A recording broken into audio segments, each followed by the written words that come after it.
en un pequeño pueblo en el corazón de México. Es uno de esos lugares donde parece que el tiempo se detuvo hace años, donde las casas de adobe con techos de teja roja están rodeadas de montañas cubiertas de pinos. Aquí, la vida transcurre lentamente. Los días empiezan temprano con el canto de los gallos y terminan cuando el sol se esconde tras las colinas, tiñendo el cielo de tonos anaranjados y violetas. Es un lugar donde todos se conocen, donde los niños corren libres por las calles empedradas y las familias se reúnen en la plaza cada domingo después de misa.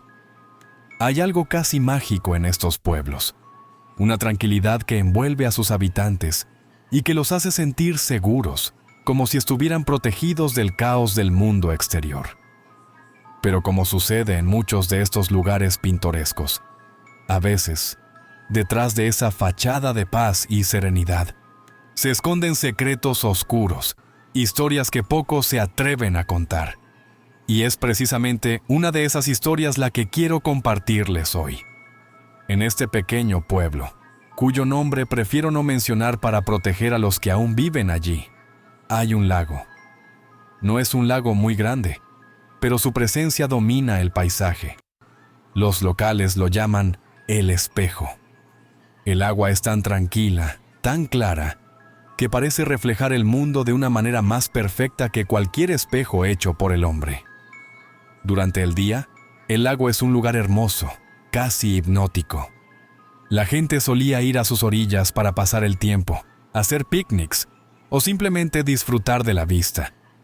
Pero las cosas no siempre fueron así, porque este lago, como muchos otros en historias de este tipo, guarda un secreto. Y no es un secreto cualquiera, sino uno que ha marcado a la comunidad de una manera que las palabras apenas pueden describir. Los ancianos del pueblo, aquellos que han vivido allí toda su vida, cuentan que el lago siempre ha estado ahí, desde mucho antes de que cualquiera de las casas que ahora lo rodean fuera construida.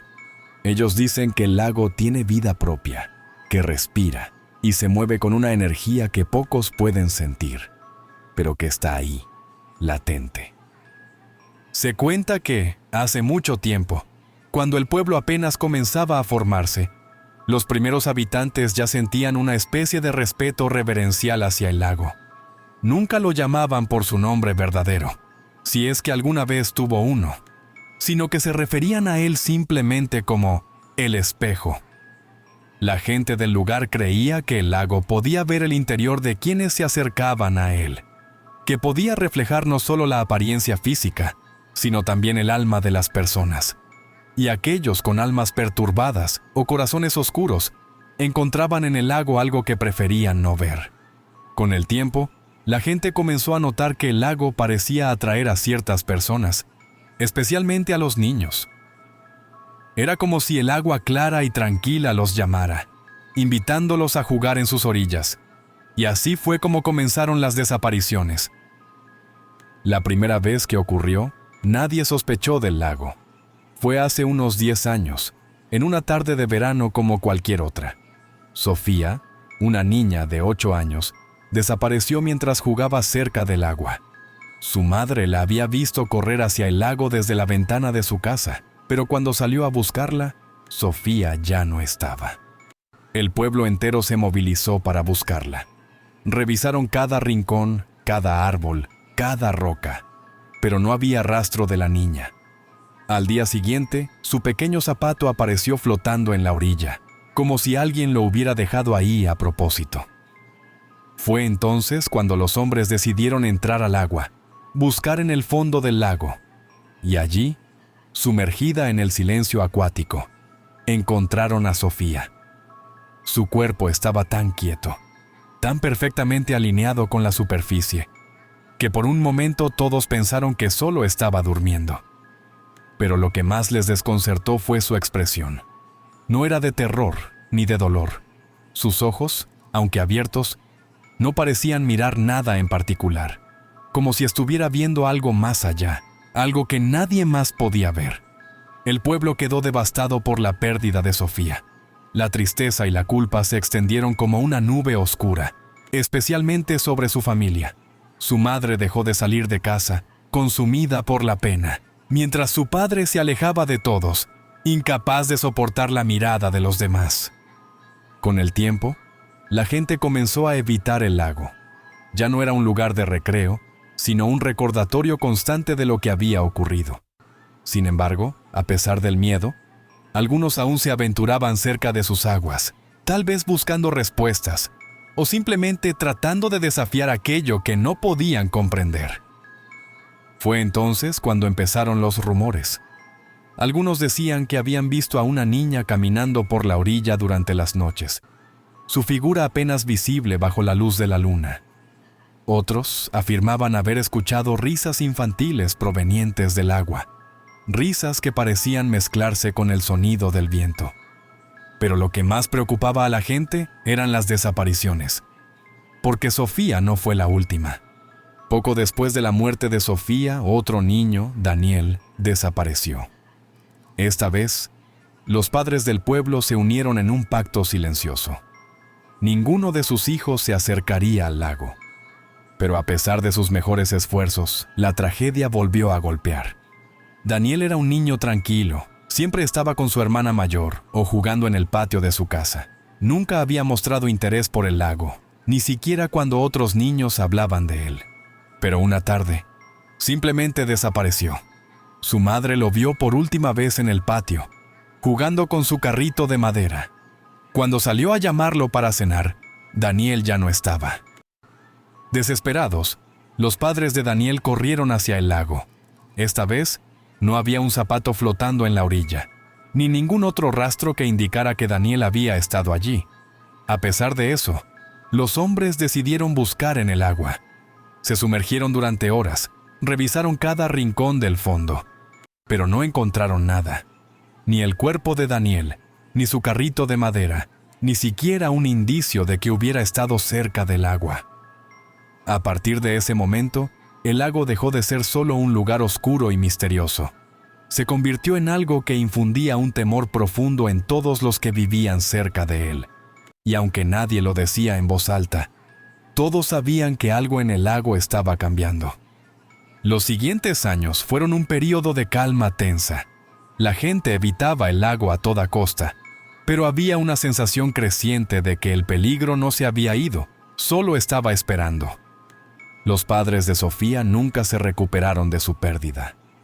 La madre, cada vez más frágil, comenzó a sufrir pesadillas. Soñaba que Sofía la llamaba desde el agua, pidiéndole que fuera con ella. Estas pesadillas la llevaron al borde de la locura, hasta que una noche, el padre de Sofía la encontró caminando descalza hacia el lago, sus ojos vacíos, susurrando el nombre de su hija. Fue la primera de muchas veces que tuvieron que detenerla. Con cada nuevo sueño, la madre de Sofía perdía un poco más de sí misma. Comenzó a decir que el lago la llamaba, que podía escuchar a su hija en el agua, pidiéndole que se reuniera con ella. Nadie en el pueblo sabía cómo ayudarla. Y los pocos que lo intentaron pronto se dieron cuenta de que estaban luchando contra algo más grande, algo que no podían entender. Con el paso del tiempo, las historias sobre el lago se volvieron más sombrías. La gente hablaba de sombras que se movían bajo el agua, de figuras que aparecían en la superficie durante la noche. Y aunque muchos intentaron ignorar estos rumores, el miedo se había asentado en el corazón de la comunidad. Las desapariciones continuaron, pero a un ritmo más lento. Era como si el lago estuviera esperando, eligiendo cuidadosamente a sus víctimas. Algunos decían que Sofía no había encontrado la paz, que su espíritu estaba atrapado en el agua, buscando compañía, buscando otros niños para llevárselos con ella. Una de las desapariciones más inquietantes fue la de una niña llamada Mariana. A diferencia de los otros niños, Mariana era conocida por su carácter curioso y su inclinación a desobedecer las reglas. Sus padres siempre le decían que se mantuviera alejada del lago, pero Mariana no les hacía caso. Una tarde, mientras jugaba cerca de su casa, Mariana decidió ir al lago. Lo que la llevó allí es un misterio, pero algunos creen que escuchó algo, tal vez una voz, que la invitó a acercarse. Esa noche, Mariana no volvió a casa. Sus padres la buscaron por todo el pueblo, pero nadie la había visto. Finalmente, decidieron ir al lago, aunque sabían que era una búsqueda en vano. El lago estaba tranquilo, demasiado tranquilo. No había señales de Mariana, ni de que hubiera estado allí. Pero justo cuando sus padres estaban a punto de rendirse, vieron algo flotando en el agua. Era el vestido de Mariana, perfectamente doblado, como si alguien lo hubiera colocado con cuidado en la superficie. Los padres de Mariana nunca encontraron su cuerpo, pero el lago había dejado una clara advertencia. Desde ese momento, el miedo en el pueblo se volvió palpable. La gente ya no solo evitaba el lago, comenzaban a verlo como una entidad viva, algo que no solo estaba en el pueblo, sino que era parte de él. Los años pasaron y el pueblo cambió. La gente dejó de hablar del lago, como si ignorarlo pudiera hacer que desapareciera. Pero todos sabían que estaba allí, esperando. El caso de Mariana fue el último de las desapariciones, o al menos, el último que fue reportado. Pero las historias no se detuvieron. Algunos decían que, si te acercabas al lago durante la noche, podías ver a los niños desaparecidos caminando por la orilla, sus ojos vacíos, sus cuerpos delgados y pálidos. Otros afirmaban haber escuchado risas provenientes del agua, pero no eran risas felices. Eran risas que llevaban consigo una tristeza profunda, una desesperación que te helaba los huesos. Nadie sabe con certeza qué es lo que habita en el lago. Algunos creen que es el espíritu de Sofía, buscando compañía en la soledad de su tumba acuática. Otros piensan que el lago siempre ha sido un lugar de maldad, un pozo de oscuridad disfrazado de serenidad. Hoy, el lago sigue allí, tan tranquilo y hermoso como siempre. Pero los que conocen su historia saben que bajo esa calma se esconde algo terrible. Nadie se acerca a sus orillas, y los pocos que lo hacen con una mezcla de temor y respeto. Porque en ese pequeño pueblo, perdido en las montañas de México, todos saben que el lago El Espejo es algo más que un simple cuerpo de agua. Es un lugar donde el pasado y el presente se mezclan, donde las almas de los perdidos aún vagan, buscando descanso.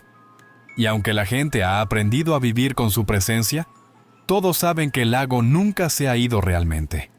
Está allí, esperando pacientemente su próximo visitante, su próxima víctima. Así que, si alguna vez te encuentras en un pueblo como este, con un lago tan hermoso y sereno que parece un espejo, piensa 2 veces antes de acercarte, porque nunca sabes qué secretos podría estar guardando, qué misterios podrían estar esperando para atraparte.